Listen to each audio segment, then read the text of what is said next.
नहीं, कोई नाराज़गी नहीं थी। नाराज़गी अब पिता पुत्र का संबंध है। हमारा जो संबंध है आदरणीय पशुपति कुमार पारस जी से 3 दशक से ज़्यादा का संबंध है। इस बार 40 के 40 सीट एनडीए गठबंधन जीते, यही संकल्प के साथ आज से पुनः हम राष्ट्रीय लोक जनशक्ति पार्टी में नई पारी की शुरुआत करेंगे और 24 और 25 में भी एनडीए की सरकार बने और 24 में भी 40 के 40 सीट हम लोग जीते, यही संकल्प है। और अब कोई एजेंडा नहीं है, सिंगल एजेंडा है कि एनडीए गठबंधन को मजबूत करना है। नमस्कार, आप देख रहे हैं न्यूज पॉइंट नेशन। मैं आपके साथ अभिजीत सिंह। हमारे साथ बात करने के लिए सरवन अग्रवाल जी हैं।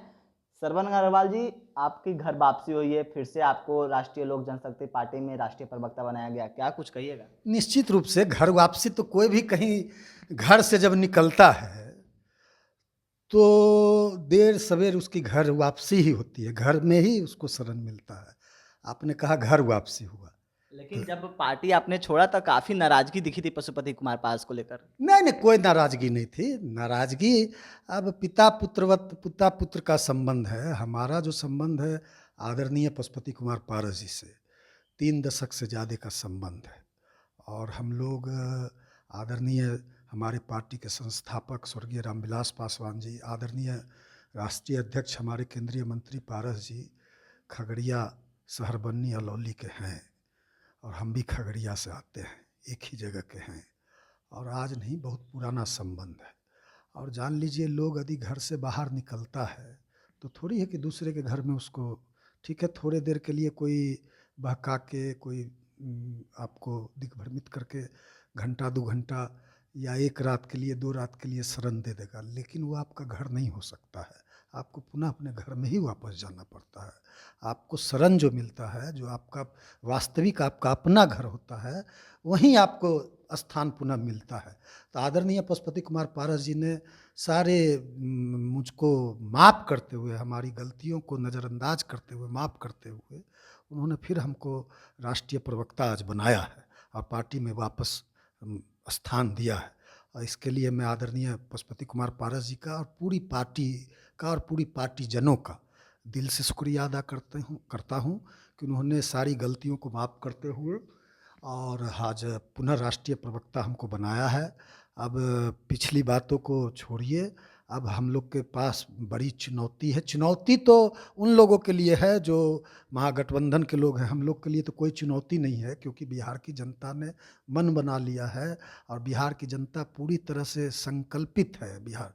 और हम लोग के लिए भी एक ही विज़न है, एक ही टारगेट है कि 2019 में 40 में 39 सीट हम लोग एनडीए गठबंधन के तहत जीते थे और 6 सीट राष्ट्रीय लोक जनशक्ति पार्टी को मिली थी और 6 सीट 100 का 100% स्ट्राइक लोक जनशक्ति पार्टी का 2019 के लोकसभा में था और 39 सीट एनडीए जीता था। इस बार 40 के 40 सीट एनडीए गठबंधन जीते, यही संकल्प के साथ आज से पुनः हम राष्ट्रीय लोक जनशक्ति पार्टी में नई पारी की शुरुआत करेंगे और 24 और 25 में भी एनडीए की सरकार बने और 24 में भी 40 के 40 सीट हम लोग जीते, यही संकल्प है। और अब कोई एजेंडा नहीं है, सिंगल एजेंडा है कि एनडीए गठबंधन को मजबूत करना है और हमको अपनी पार्टी राष्ट्रीय लोक जनशक्ति पार्टी के संदेश को, विजन को जन जन तक पहुंचाना है, बूथ स्तर तक पार्टी को ले जाना है, पार्टी को एकदम मजबूत करना है, बिहार के गांव-गांव में पार्टी के संदेश को ले जाना है। जो रामविलास पासवान की पार्टी थी,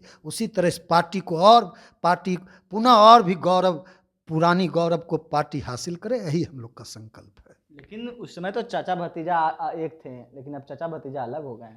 अब उस टाइम आपने बहकाने की बात कही, तो कौन बहकाए आपको? देखिए, कुछ लोग होते हैं, कुछ लोग यदि मान लीजिए आप यदि अपने पिता का घर छोड़ के बाहर जाते हैं तो दूसरा कोई दूसरा तो आपका पिता हो नहीं सकता है ना। आपका अपना पिता अपना ही होता है, अपना अपना ही होता है। कुछ लोग थे, अब हम आपको नाम नहीं बताना चाहते हैं, कुछ लोग थे, क्योंकि जितनी मजबूती और मुस्तैदी से राष्ट्रीय लोक जनशक्ति पार्टी का और आदरणीय पशुपति कुमार पारस जी का मैं पक्ष रखता था पार्टी टूटने से पहले भी, क्योंकि हमको हार्डकोर माना जाता था। जब लोक जनशक्ति पार्टी एक भी थी तो मुझको आदरणीय पारस जी का हार्डकोर माना जाता था। इसके लेके कुछ लोग नाराज़ भी रहते थे हमसे, और मैंने जब जब अच्छे बुरे समय में हमेशा पारस जी के साथ में खड़ा रहा हूँ। और आपने देखा होगा 5 महीना होने चला, 26 दिसंबर की यह घटना थी जिस दिन हमने पार्टी छोड़ा या पार्टी से हमको निकाला गया। उसके बाद से मैं चाहता तो कई पार्टियों का ऑफर था, कई पार्टियों ने हमसे संपर्क किया, लेकिन हमारा एक ही था कि जो संबंध है पारस जी से, वह संबंध दूसरा जगह को, वो मेरा एकदम घरेलू संबंध है।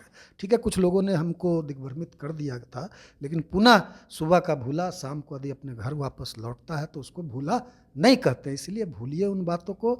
अब है कि जो भी हो, चाहे चिराग पासवान हो, चाहे जो हो, चाचा भतीजा की आप बात करते हैं, तो चिराग पासवान जी को चाचा ने ही पहली बार 2014 में, चाचा ने 2 महीना कैंप करके जमुई में पहली बार, उस समय नए नए बिहार आए थे चिराग पासवान, चाचा ने ही पहली बार लोकसभा, और दूसरी बार भी 19 में भी चाचा के ही आशीर्वाद से, मेहनत से, प्रदेश अध्यक्ष थे पारस साहू, उन्हीं के मेहनत से उन्होंने पूरा कैंप किया जमुई में, और वह लोकसभा का मुंह दोनों बार देख पाए, और जमुई की जनता ने भी आशीर्वाद दिया। तो उनको तो चिराग जी को चाहिए कि वह भी यदि एनडीए में आना चाहते हैं तो इधर उधर की बात नहीं करें, शर्त और कंडीशन की बात नहीं करें, शर्तों पर राजनीति नहीं करें। मेरा चिराग जी को यही सलाह होगा कि यदि वह आना चाहते हैं तो जल्दी आ जाए, एनडीए में हम लोग उनका स्वागत करेंगे। और जमुई की जनता ने उन पर विश्वास जताया था, विश्वास 2019 में भी जताया, 14 में भी जताया, और अपना पूरा फोकस हुआ जमुई पे फोकस करें, जमुई चुनाव लड़ें, जमुई में जाए। हम लोग उनके चाहते हैं कि जमुई के जनता ने उनको जो मौका दिया, जमुई की जनता की सेवा में वो लगे। आपने एनडीए में शामिल होने की बात कही चिराग पासवान को, लेकिन क्या चाचा भतीजा एक हो पाएंगे? चाचा तो बोल दिए कि खून अलग हो गया है। नहीं नहीं, देखिए, अब एक होने की बात को छोड़िए, उनकी पार्टी, चिराग जी की पार्टी अलग है। चिराग जी का, हमारी पार्टी राष्ट्रीय लोक जनशक्ति पार्टी है। हमारे पार्टी के सारे लोगों ने, और पार्टी के जितने भी सांसद थे, सभी लोगों ने पारस जी पे भरोसा जताया, आपने देखा होगा। पार्टी के अधिकांश नेताओं ने, मतलब राष्ट्रीय कार्य समिति जो थी लोक जनशक्ति पार्टी की, उसके 90% राष्ट्रीय कार्य समिति के सदस्यों ने पारस जी के साथ भरोसा जताया था।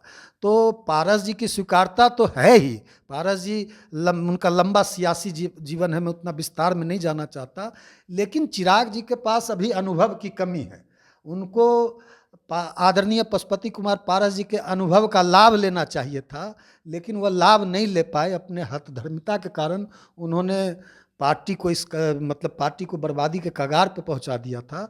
इसलिए पारस जी को ये फैसला लेना पड़ा। पार्टी के लोगों ने भी, सारे लोगों ने पारस जी पे विश्वास जताया, और हमारा तो यही सलाह है आदरणीय कि पशुपति कुमार पारस जी के नेतृत्व को यदि वह स्वीकार करते, उनको अपना पिता समान मानते, पिता हैं भी, उनके खास चचा हैं, लेकिन उन्होंने अब जो बातें कही, मैं उन बातों को दोहराना नहीं चाहता। आपके चैनल में कई बार बातें ये सब आ चुकी है, गंगा में बहुत पानी बह चुका है, तो अब उन बातों में नहीं जाना चाहते हैं। अब है कि चिराग जी अपना जाए, जमुई लड़े, जमुई के जनता का सेवा करें, और यदि एनडीए में आना चाहते हैं, उनको तो अपना फैसला, अभी तक तो वो फैसला लिए नहीं है कि कहाँ जाएंगे। कभी कहते हैं, उनके प्रवक्ता लोग कहते हैं कभी 40 लोकसभा लड़ेंगे, कभी कुछ कहते हैं, कभी कुछ कहते हैं, कभी कुछ कहते हैं, कभी कहते हैं यहाँ लड़ेंगे, कभी कहते हैं वहाँ लड़ेंगे। तो इन लोग को तो हम लोग गंभीरता से इनको लेते भी नहीं, और चिराग जी को ऐसे भी कोई गंभीरता से कभी लिया नहीं। उनके वो गंभीर पॉलिटिशियन गंभीरता उनमें दिखती भी नहीं है। इसलिए उनको चाहिए कि अपना जमुई जाए, जमुई पे फोकस करें। जमुई, क्योंकि जमुई 2 बार हुआ जमुई से जीते हैं, जमुई की जनता ने उनको आशीर्वाद दिया, तो अपना पूरा फोकस जमुई पे करें। ये थे हमारे साथ सरवन अग्रवाल जी। इनकी घर वापसी हुई है, तो इन्होंने साफ तौर पर कहा है कि सुबह का भूला अगर शाम वापस घर लौटते हैं तो उसे भूला नहीं करते हैं। इस तमाम खबरों के लिए न्यूज़ पॉइंट के साथ नमस्कार।